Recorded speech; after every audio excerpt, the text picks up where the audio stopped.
She was an amazing young lady, amazing teacher, and an even more amazing daughter, and I miss her every day.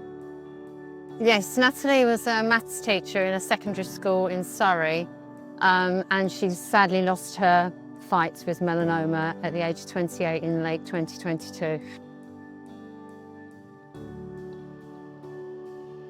It was back in 2018, before COVID. Natalie woke up one morning and a mole on the back of her leg that she'd had for several years just bled slightly. And so 5 weeks from when the mole was first found bleeding, she had the mole removed. And then a couple of weeks later, 3 weeks later, she got a phone call to say, come and see me the very next afternoon, which was 4:30 on a Friday afternoon. So we knew it wasn't going to be good news. They told her it was melanoma, and they wanted to do a wider excision, so she had a 5-inch scar down the back of her leg. But while she was there, she volunteered to have a biopsy on her nearest lymph nodes, which she had, and they told us that they'd found it in 2 of her lymph nodes. So she suddenly, from having nothing, within about 7 weeks was a stage 3 melanoma patient. She was then treated for that. Everything went swimmingly until Christmas the following year, so we're at Christmas 2019, and the 20th of December she got told they'd found it in her lung.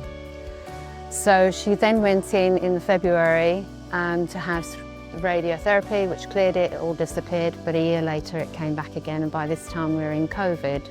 So it wasn't ideal. Emotionally, Natalie, I had many a conversation with Natalie saying to me how scared she was, because when she was told it had come back into her lung, I can remember it had gone into her lung, she said to me, "Mum, I'm stage 4 now." That was the first word she said to me, and she was 26, 27.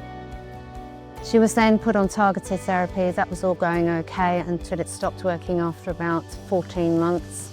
And then she was being lined up for immunotherapy, but unfortunately for Natalie, the immunotherapy didn't work.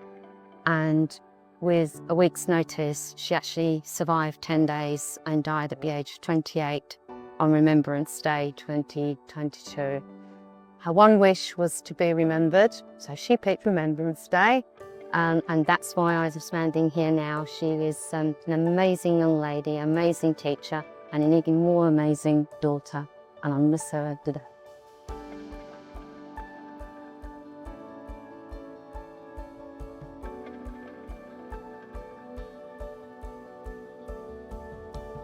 We're raising funds for the Royal Marsden Cancer Charity, which is a fantastic charity.